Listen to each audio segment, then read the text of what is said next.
जय जगन्नाथ। अति बड़ी जगन्नाथ दास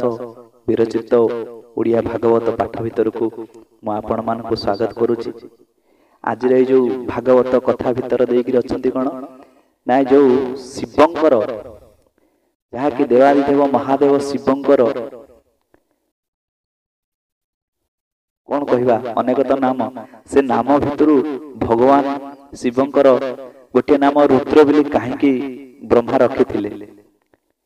ब्रह्मा तले सृष्टि सर्जना कर बहु देवादेवी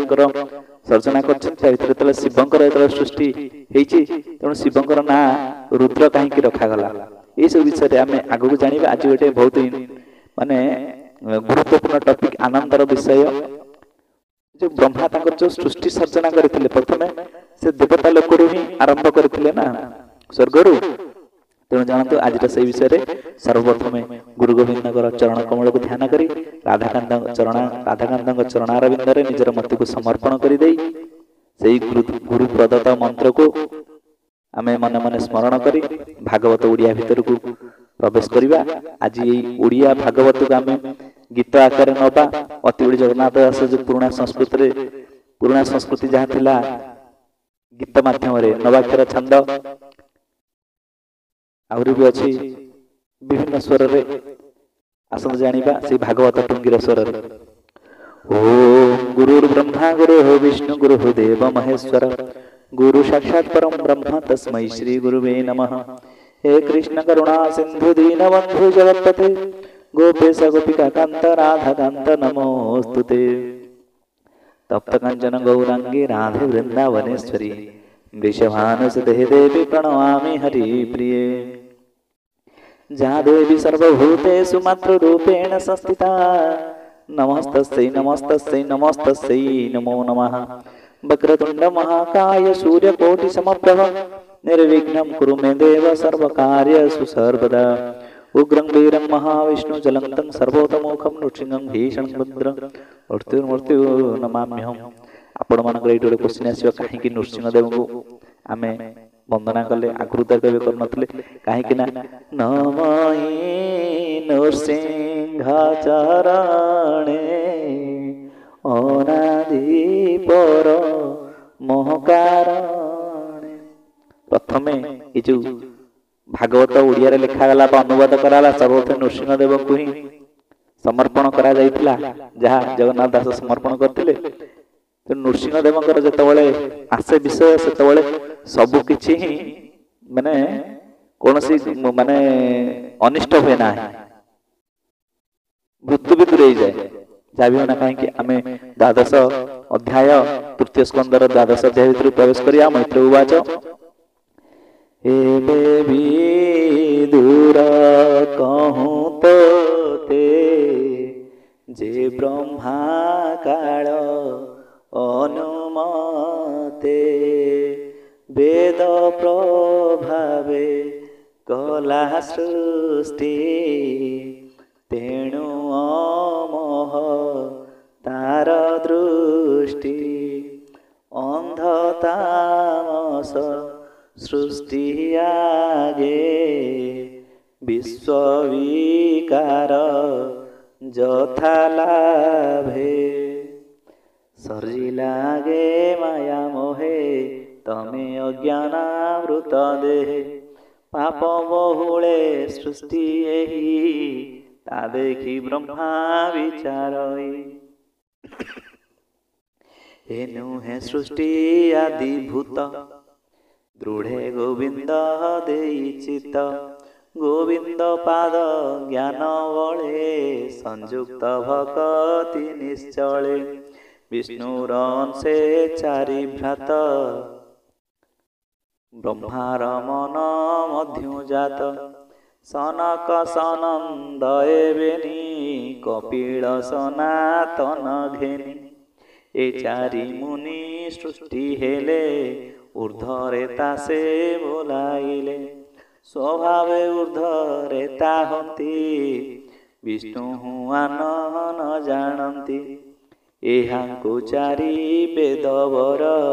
स्वभावे कहई मधुर तुम्भे हैं चारि पुत्र मोर वेद प्रमाणे सृष्टि कर न जानी वासुदेव भिन्न सृष्टि न देले सृष्टि रे से न देले मन आज्ञा अवज्ञा कले जानी कोपे कंपिला कुश पाणी पुणी विधि रे चित्त धरी ध्याने सुमरिला मुरारी एक भ्रुकुटी ताकुटिल बदन दिशिला पिंगल भ्रुकुटी मध्य पुत्र जात दिशई सुनील लोहित देवंक पूर्वे जात होई कांदई ब्रह्मा मुखु चाहि बुलोई शुण वेदवर भूनाम मोहर नाम आगे कर निगम स्थाने छाड़ मते एमंते रही निश्चिते शुणी सानंद प्रजापति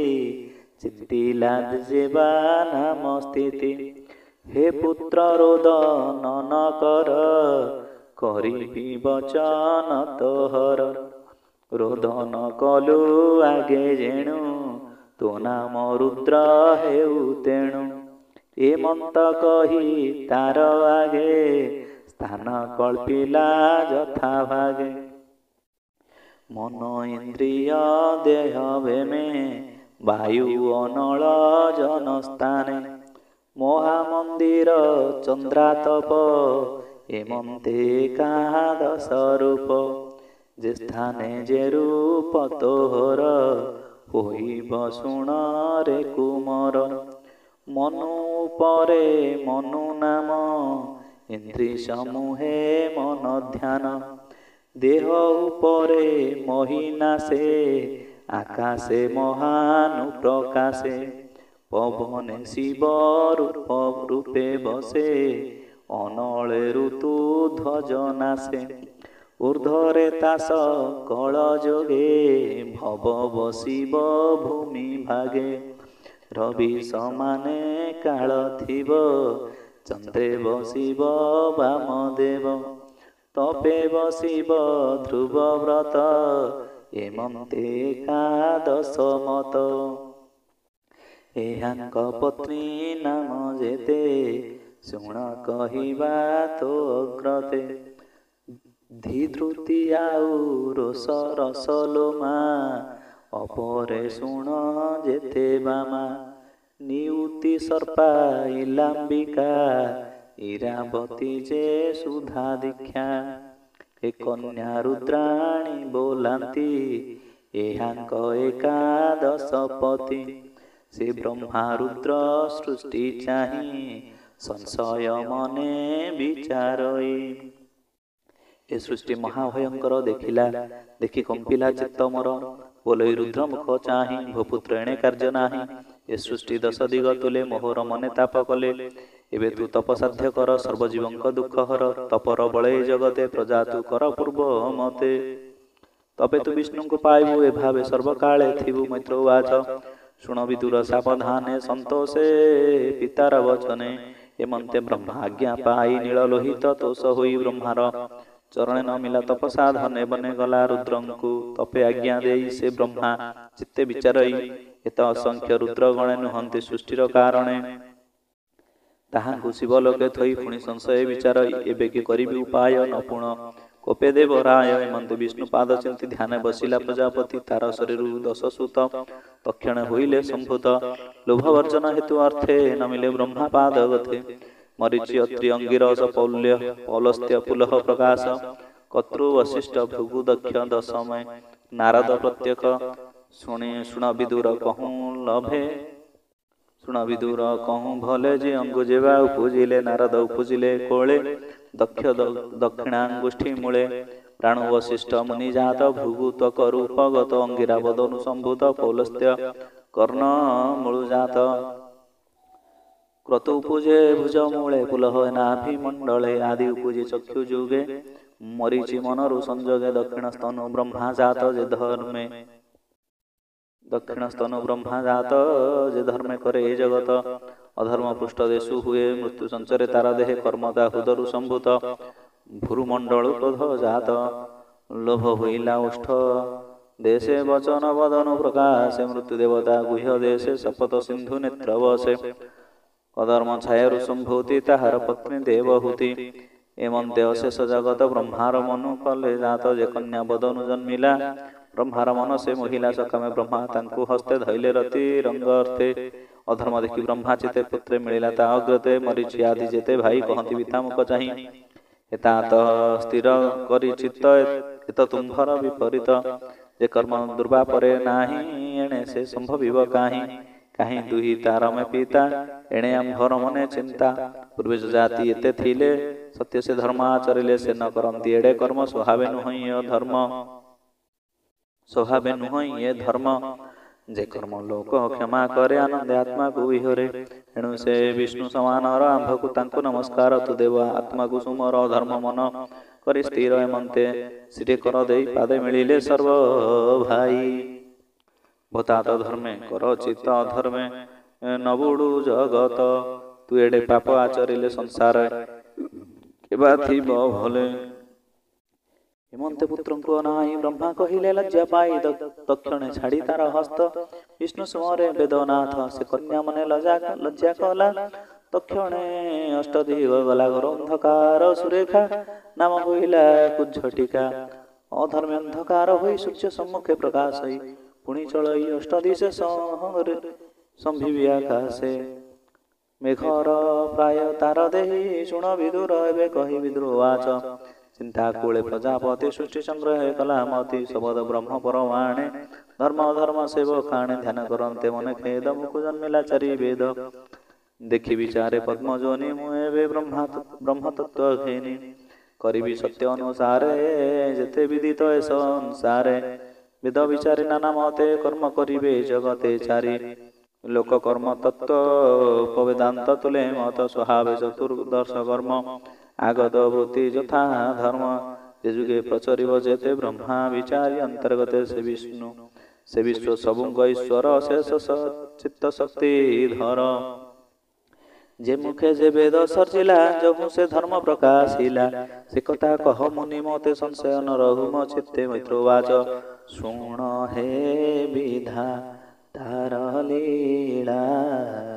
যে মুখে যে বেদ সর্জিলা সাম পশ্চিম মুখু জাত অথর্ব উত্তরু সম্ভূত দক্ষিণ যজু প্রকাশিলা পূর্ব মুখুরু কুশ্রবিলা वेदादि शास्त्र स्मृति स्तोत्र यज्ञादि कृत अग्निहोत्र देवंक अंग आदि जेते प्रत्यक्ष यथा कर्म तंत्रे आयुर्वेद जे धनुर्वेद गंधर्व ज्ञान शिक्षा भेद देवंग अंग आदि जेते सत्य अंगादि समेते पूर्वाभि मुखे जेते करि विधाता मनेस्मरि पंचम वेद इतिहास चतुर मुखे सुप्रकाश षोडश छंदे पूर्व मुखे पंचम अग्निस्मृति मुखे गायत्री आदि सप्त छंद मंत्र देवता अनुबंध उष्णिक छंद लोमुजात गायत्री चर्मपादुर्भूत माता सौर्ये त्रिष्टुप छंद अनुष्टुप शिरे संभव जगत ऊर्ध्व रक्त हुए यज्ञ उष्णिक छंद वहे बृहति छंद दश प्राण स्परश जीवर कारण सुख ब्रह्मा शरीर जात सुख ब्रह्मा शरीर जात ईषण इंद्रिय संभूत बलबुदित अंतर्देशे जेभले शरीर प्रकाशे ब्रह्मा देहरे सप्तस्वर भगत भक्ति गुणे हे विदुर ए सप्त ब्रह्माता शरीर स्वभावे वक्तावंत तार एणु संसार वक्तामय से ब्रह्मा नाना शक्ति वहे मंत ब्रह्मा सर्व करी अपरि सृष्टि मने स्मरी जे ऋषि पूर्वे सृष्टि कला तांक विश्राम न रखिला स्वभावे तेजवंत हंति प्रकाश योजन करंती हेमंते विचारी विधाता मने पाइला गुरु चिंता तक्षणे ब्रह्मा निज पिंड तपे होइला बेनिखंड से बेनिखंड ब्रह्मा दे नारी पुरुष बेनि हुए से बेनिखंड अनुमानु जन्मिला स्वयं भुव मनु संसारे राजा से बोलाई शुण विदुर एबे कही ଉତ୍ତରଖଣ୍ଡ ନାରୀ ଜନ୍ମ ହୋଇଲା ସତ୍ୟ ରୂପ ନାମ। ମନୁର ପତ୍ନୀ ସେ ହୋଇଲା ମୈଥୁନେ ସୃଷ୍ଟି ଉପୁଜିଲା। ପଞ୍ଚବାଳକ ତାଙ୍କ ତହୁଁ ହୋଇଲେ ଶୁଣ ନାମ କହୁଁ। ଉତ୍ତାନ ପାଦ ପ୍ରିୟ ବ୍ରତ ଆଗେ ହୋଇଲେ ବେନିସୁତ। ଅପରେ ଜାତ ତିନି କନ୍ୟା ସୁନ୍ଦରୀ ସୁଲୋଚନା ବାମା। ଆକୁତି ଦେବ ହୁତି ବେନି ପ୍ରସୂତି ନାମେ କନ୍ୟା ତିନି। ସେ ମୁନି କନ୍ୟା ଦାନ କଲା ଆକୁତି ରୁଚି ପିପ୍ରେ ଦେଲା। ତୋହର ଗର୍ଭୁ ନାନା ମତେ ସନ୍ତତି ପୁରିଲେ ଜଗତେ। ଏ ମନ୍ତେ ଭାଗବତ ବାଣୀ ମୈତ୍ରେୟ ବିଦୁର ବଖାଣି। ଶୁଣ ସୁଜନେ ଶୁଦ୍ଧ ଚିତେ ତୃତୀୟ ସ୍କନ୍ଧେ ଭାଗବତେ। ମୈତ୍ରେୟ ବିଦୁର ସମ୍ବାଦ ଶୁଣନ୍ତେ ନ ଲାଗେ ପ୍ରମାଦ। ଏଣେ ଏଣେ ହରିକି କର ଲଏ ବ୍ରାହ୍ମଣ ଜଗନ୍ନାଥ କହେ। ଇତି ଶ୍ରୀମଦ୍ ଭାଗବତେ ମହାପୁରାଣେ ପାରମହଂସ୍ୟାଂ ସଂହିତାୟାଂ ବୈୟାସିକ୍ୟାଂ ତୃତୀୟ ସ୍କନ୍ଧେ ବ୍ରହ୍ମା ସୃଷ୍ଟି ସର୍ଜନେ नाम द्वादश अध्यायः। भीमस्याविरणहं गमनेरपि मतिभ्रम यदि शुद्धं वा मम दोष न विद्यते। जय श्री राधेश्याम।